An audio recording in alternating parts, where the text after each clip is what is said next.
Hello and welcome to Agency Leadership Live. I'm Chip Griffin, and this is our Friday Free for All, where I talk about all sorts of different things, articles that have caught my attention, questions that have come up in my coaching sessions this week that I think you might be interested in, and all sorts of other things related to the business of PR and marketing agencies. So we've got lots on tap today. There's been lots of good thought leadership out there in the space that I want to talk about. Of course, you're welcome to share your comments in chat. This week we're broadcasting on both YouTube and Facebook.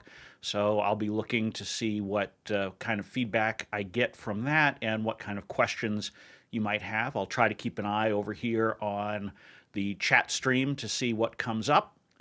It's still a work in progress. We're only a couple of weeks into this, and I'm still learning how to make all the engines run properly. So if you notice any problems, feel free to mention that in the chat. If there are issues with quality or anything like that that you want to let me know about, that's great. I've been working on a number of things over the last couple of weeks to try to improve the overall quality of some of these streams and videos, tinkering with the backdrop, tinkering with some of the software and hardware that we're using, and we'll see some more changes here in the next couple of weeks as well as some new gear comes in and I start to learn some of the software just a little bit better. So always looking to improve there. I know I got some good feedback off of last week's session, and so I'm trying to implement some of that in today's show. We'll see how it goes. And then if all goes according to plan, next Friday when we meet, I'll have an announcement about some future plans for this channel and the distribution of the content that I'm doing through video. So I guess without further ado, let's start moving into some of the topics of the week. And the first thing that I wanted to talk about is on the Solo PR Pro website. Karen Swim edits a great deal of content and has been particularly helpful in these challenging times in bringing forward some ideas and thoughts for not just solos, but frankly anyone in the communication space to think about, particularly as it comes to how you need to evolve and what changes you need to make in your business as we move forward in these times. And so the first piece that I wanted to talk about is a guest post that was on Solo PR Pro. It was from Kelly Kirkendall of Thrive PR, and it looks at how you move an event online. And this is something I've been talking with a lot of agency folks about recently, because there are any number of events, whether they were small or large, that have been canceled or postponed, and folks are really trying to figure out how it is that they can bring these events into the digital space. I think the first instinct was to, frankly, just take the same format or similar format to what you had in person and bring it online. So if you were doing a half-day or full-day workshop, simply move the content over to Zoom. If you were doing sessions at a larger conference, perhaps doing the keynotes as either video live streams or more frequently as recordings. And I think one of the things that folks have discovered in the last couple of months is that you can't just take that straight line approach to migrating your events. You really need to think a little bit more creatively about what you're doing and how you're taking advantage of technology to change the way you do events. And this is something that Kelly looks at in her piece.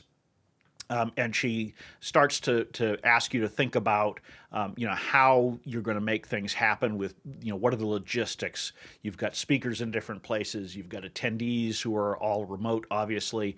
And you need to be thinking about not just sort of how you put it on, but how you market it, how you package it. And you need to think about the topics that you're talking about. Do these need to change?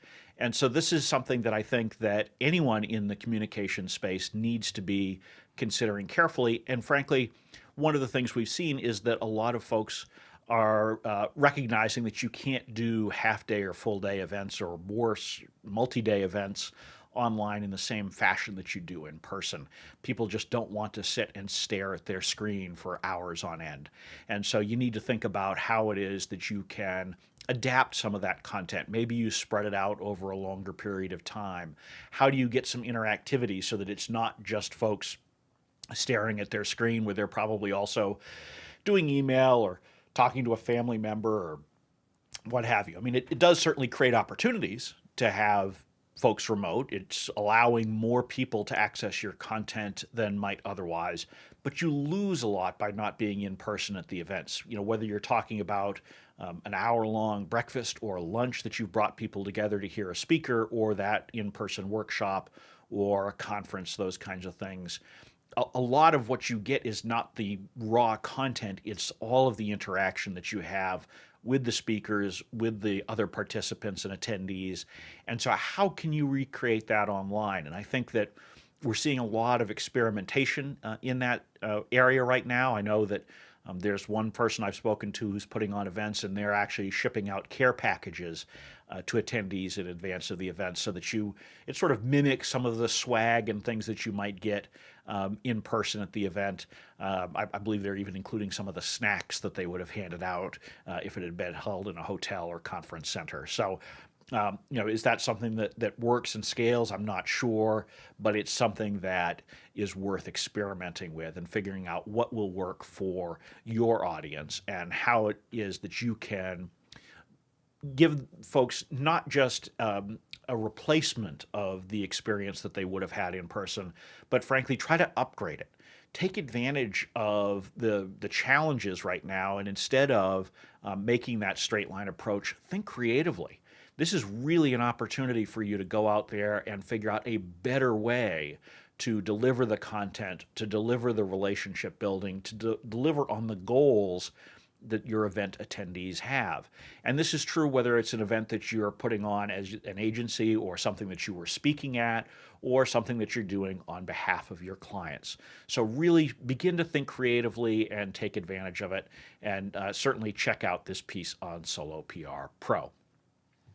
The second piece that I wanted to cover today is one, and this is sort of some of the bad behavior that's going on with clients right now, and this is something that's on the campaign website. It's more focused on some of the experiences that advertising agencies are seeing, but this is frankly something that every kind of agency is seeing to some degree right now, and it's really unfortunate. There are clients who are taking advantage of the situation to avoid making payments or aggressively changing the terms of their agreements. And while I've said previously on this show, on my podcast, and other places, that I think that agencies need to work with their clients in these difficult times and need to be flexible and shouldn't fixate on enforcing contracts in a sort of an aggressive way, at the same time, we should expect the same of clients, and clients need to work with you and not try to leverage the situation to their own advantage.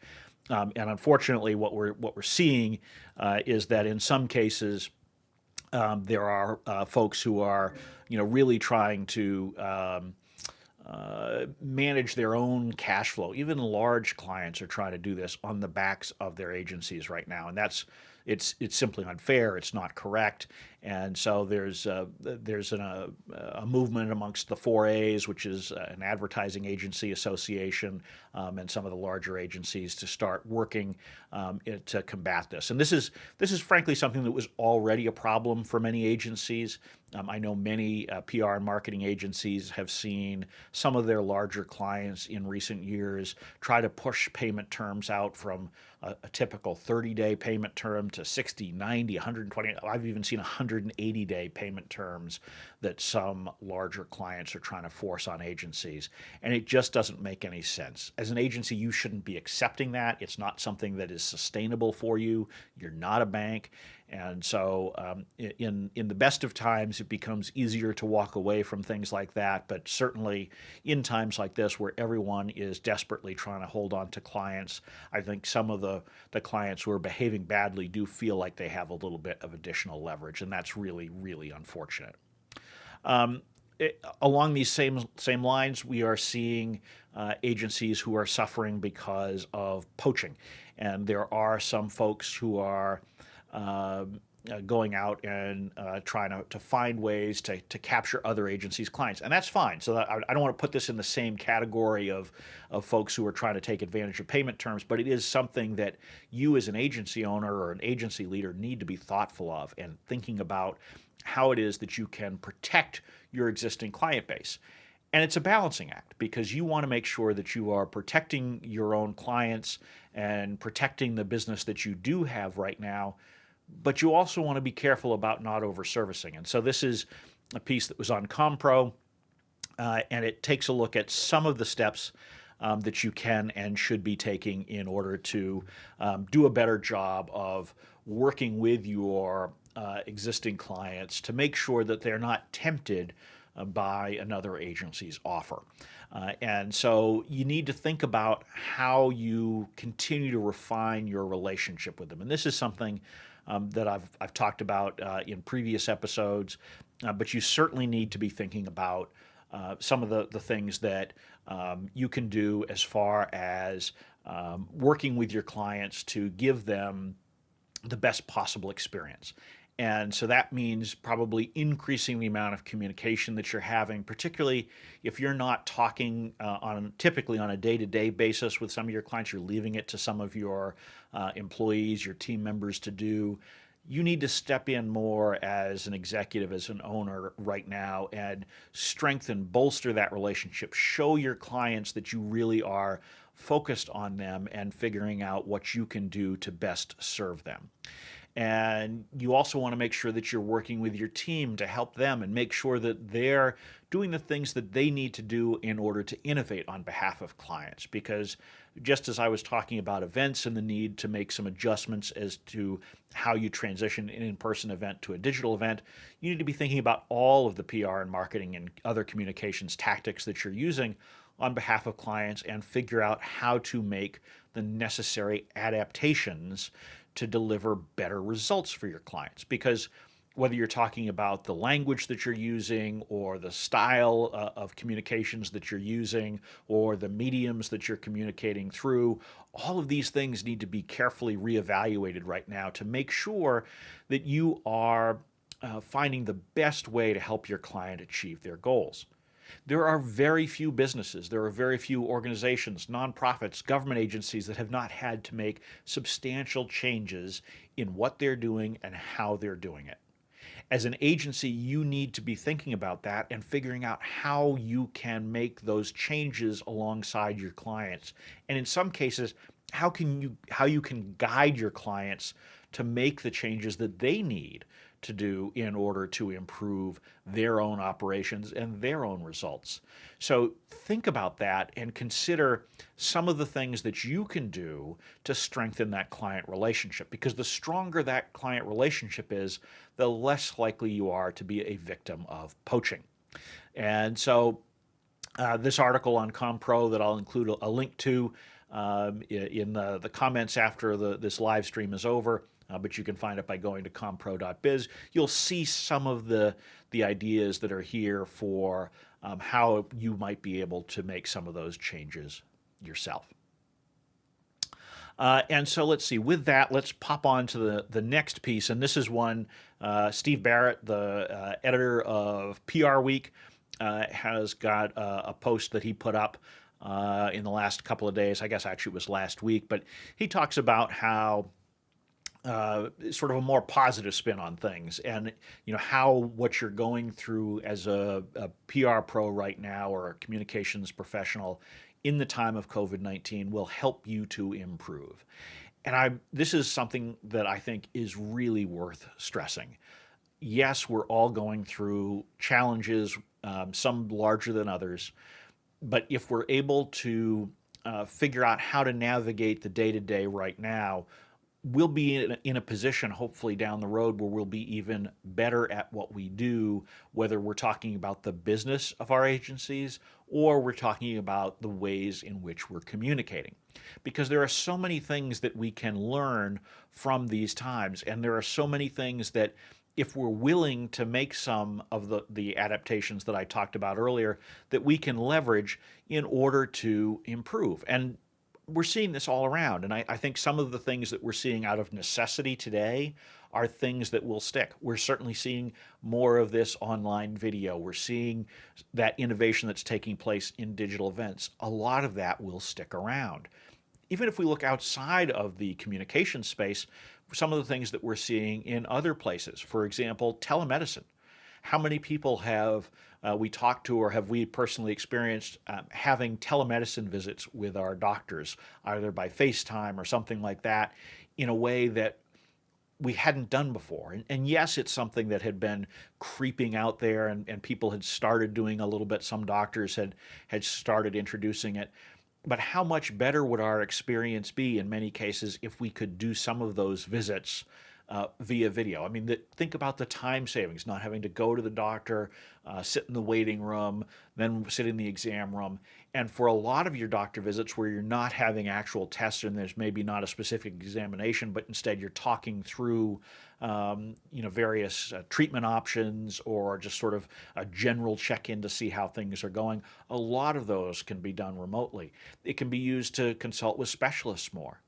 And if we think about that in the agency side of things, a lot of the work that we do on behalf of clients, if we start taking advantage of technology, we can have better communications with our clients.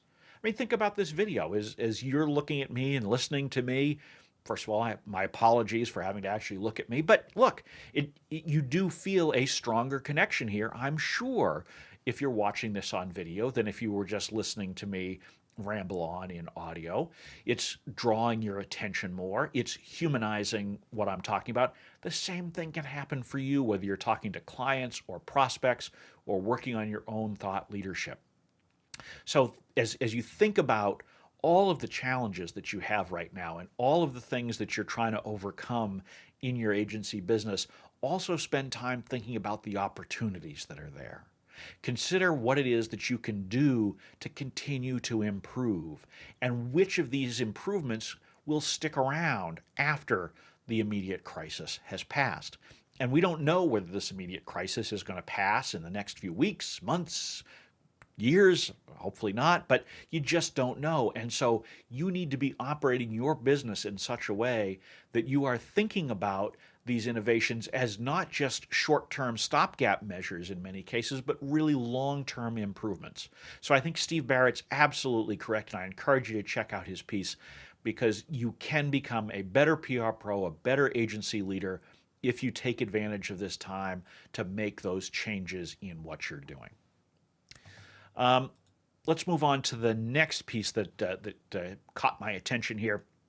And this is one, again, I've talked about this on the podcast and on some of these videos recently a couple of times already, but there is really this struggle right now in a lot of agencies to figure out when to reopen, how to reopen, and all that sort of thing. And so this is something that I know is on your mind as an agency leader. If you've got an office, a physical office, you're trying to figure out what's right for you and your team. And I know that over the last week or so, I've seen a lot of different explanations of what agencies are doing. And it really is, as this Media Post article talks about, very much a case-by-case thing. Some agencies are being incredibly conservative and trying to, not reopen their offices anytime soon. Others are being more aggressive because they think it's the right fit. And in addition to the Media Post article, as part of this, I wanted to wrap in a couple of posts from Brad Ferris, who has been a guest on my podcast a couple of times, and we've talked about some of the challenges that are going on right now. But he's got two articles that he wrote this week. The first one on why you should bring back your team, and then the second one is to what to think about if you're not rushing to reopen. And so it's two sides of the same coin. And one of the real challenges that we need to be careful about, and we don't want to have it within the teams that we manage, we need to be very careful about us versus them. And we see this a lot in society. Frankly, we were seeing it before COVID-19, that there was a lot of us versus them, whether it was discussion of economic issues or political issues or those kinds of things. But as we think about reopening offices for agencies, we need to be very careful about creating an us versus them mentality. because whenever you decide to open your office, whether that's next week or next month or somewhere later this summer or whatever, you're going to have some employees who are not going to be comfortable coming back for whatever reason. It may be childcare related, it may be a health concern, it may be because of contact that they may have with elderly family members. Let's see if I can actually speak today. So you're going to have some of those challenges within your team, and you really need to be careful that you don't end up with a situation where one side or the other either resents the other or looks down upon the other. And so you as an agency owner, as a leader, need to be particularly aware of this possibility. You need to make sure that you're very, very clear with your team that this is not acceptable. And so you need to be thinking about how it is that as you're working to do the reopening, how you can make sure that everybody is continuing to function as a team. And this is something that Ginny Dietrich and I talk about in one of the recent episodes of the Agency Leadership Podcast, and that is how do you build and maintain a team culture even as you've got a lot of people who are newly working remote. Maybe you've got, as you start to reopen offices, you've got some people remote and some people in the office.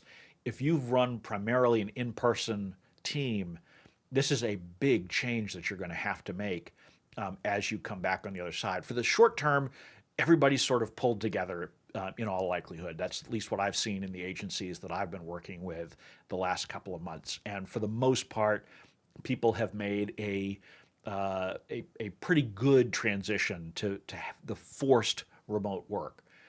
But that's going to pass because people always pull together in the early stages of a crisis, but then there's a tendency, just a human nature tendency, to revert to past behavior. And particularly as you're reopening the offices, that's when I think you're going to start to see that tension potentially emerge. And so you need to be tuned into that and thinking about how you can work to combat it. And that starts with, as I say, making sure that you're being clear that that's not acceptable team behavior. But beyond that, you need to think about how do you work through that dynamic and how do you make sure that everybody is communicating effectively.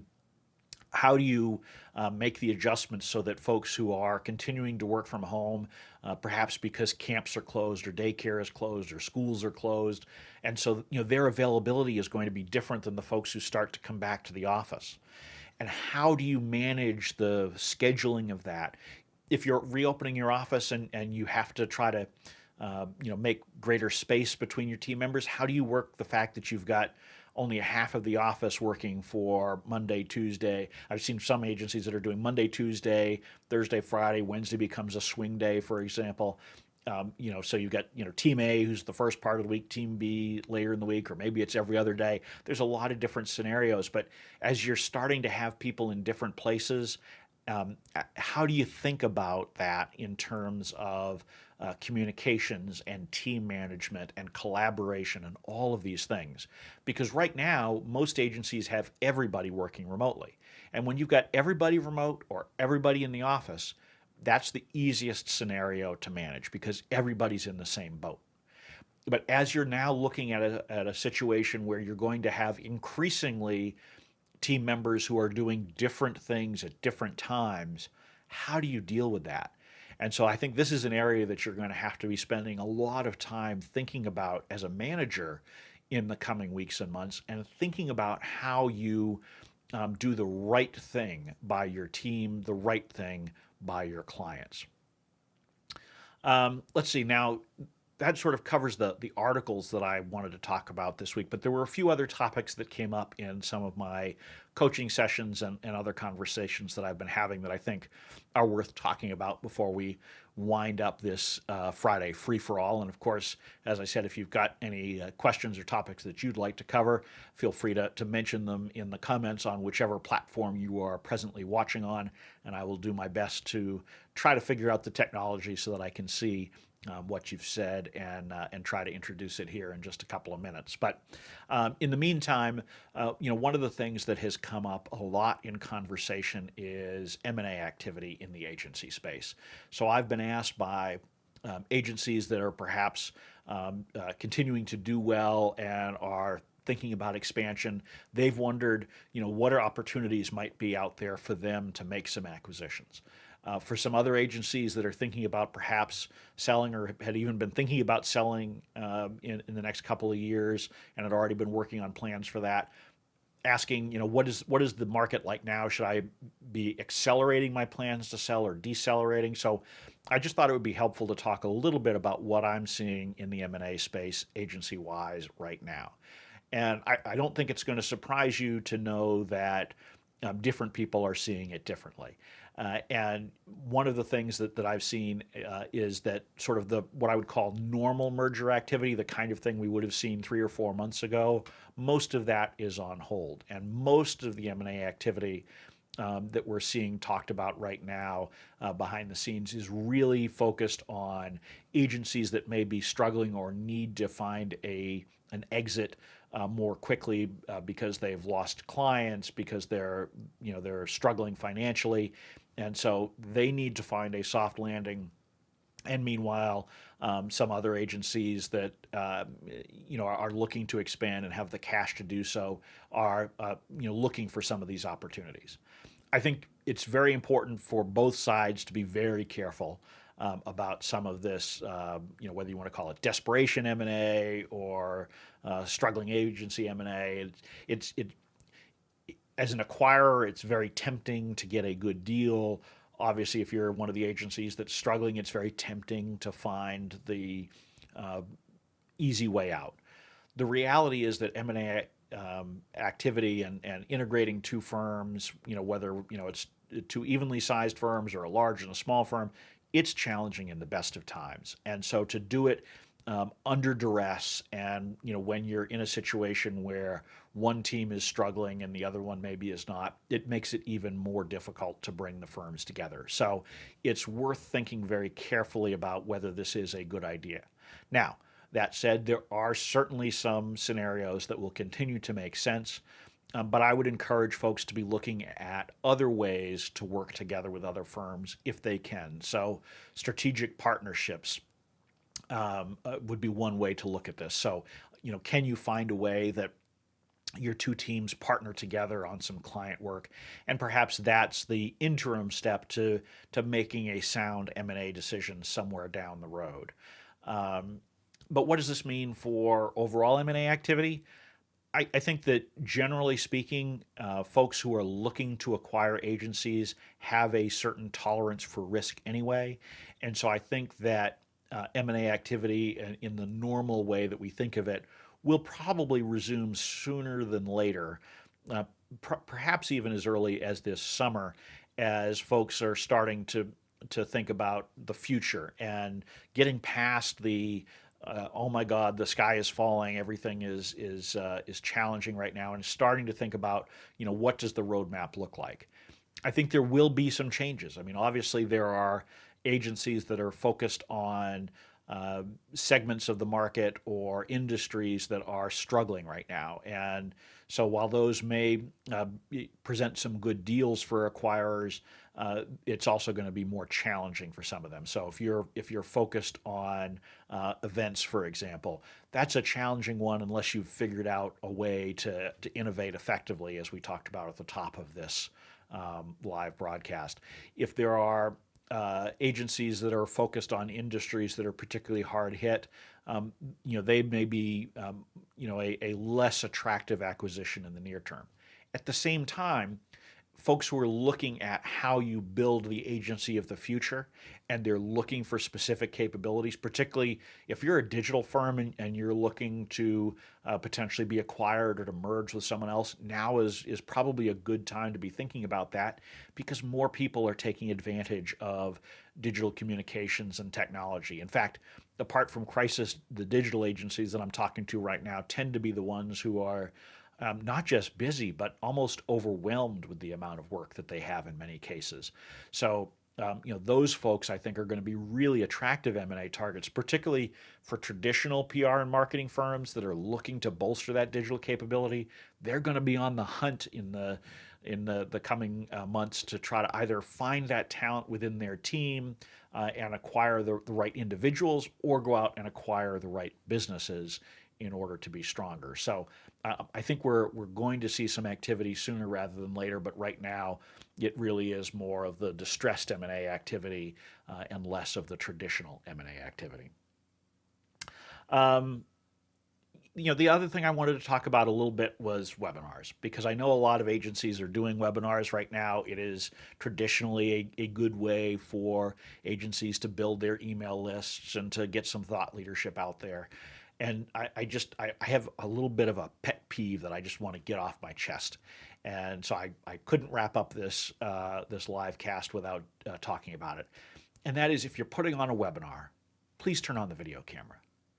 Just put it on. Put on your webcam. It doesn't matter whether you've spent time trying to figure out the lighting and all that. I mean, heck, I've spent a fair amount of time and money on putting together lights and cameras and all that and audio. And frankly, I've only done an okay job. I probably would have done almost as well if I just used the simple little webcam on top of my computer and maybe even the built-in mic for it. But put it on, humanize yourself. I don't understand, and frankly, even before COVID-19, I didn't understand why people weren't turning on their video camera when they were doing webinars, because it really does, it turns you into such of a human face, literally, of your business, and it helps you to connect better with your audience than the disembodied voice that's narrating the slides as they sit up there on the screen. And frankly, in a lot of cases, just reading the slides that are on the screen.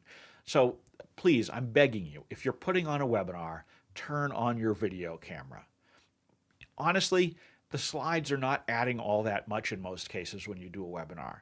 So take the time to speak to the camera, speak to the audience on the other end so that they start to feel that connection and they understand the expertise that you're bringing to the table. They understand your personality. It's a better way for you as an agency to build the relationships with the influencers you're trying to reach, the clients you're trying to reach, the prospects that you would like to turn into clients. So turn on the video camera. Stop hiding behind the PowerPoint slides when you're doing a webinar and really take advantage of the opportunity to humanize it. I'm not saying you need to do live streams like this or recorded videos. You don't need to focus on that. But if you're going to do webinars, just do that simple step of turning on the webcam. Almost all webinar software makes it really easy now so that you can just turn on the webcam and it will show you right next to your slides. It's frankly pretty small in most cases, so you don't have to worry about people scrutinizing the details. And honestly, right now, everybody's being pretty forgiving about how folks are doing things, but you will make such a better connection if you turn on the video camera. So let me get off that soapbox, but it's something that's been irritating me as I've been watching more webinars recently, because so many people are still hiding behind their slides. So with that, I think that's going to bring to a close this Friday free-for-all. We'll be back at noon Eastern time next Friday. And as I said, if all goes well, I'll have an announcement about some future developments with Agency Leadership TV from there. So if you came in late, you should be able to see the re-air of this on whatever platform you're watching. You can also go to agencyleadership.tv at any time to see any of the videos that I'm creating right now. So it's been a pleasure speaking with you. Have a great weekend. If you're here in the U.S. and you've got Memorial Day weekend, please take some time to rest, and we'll be back with you next Friday.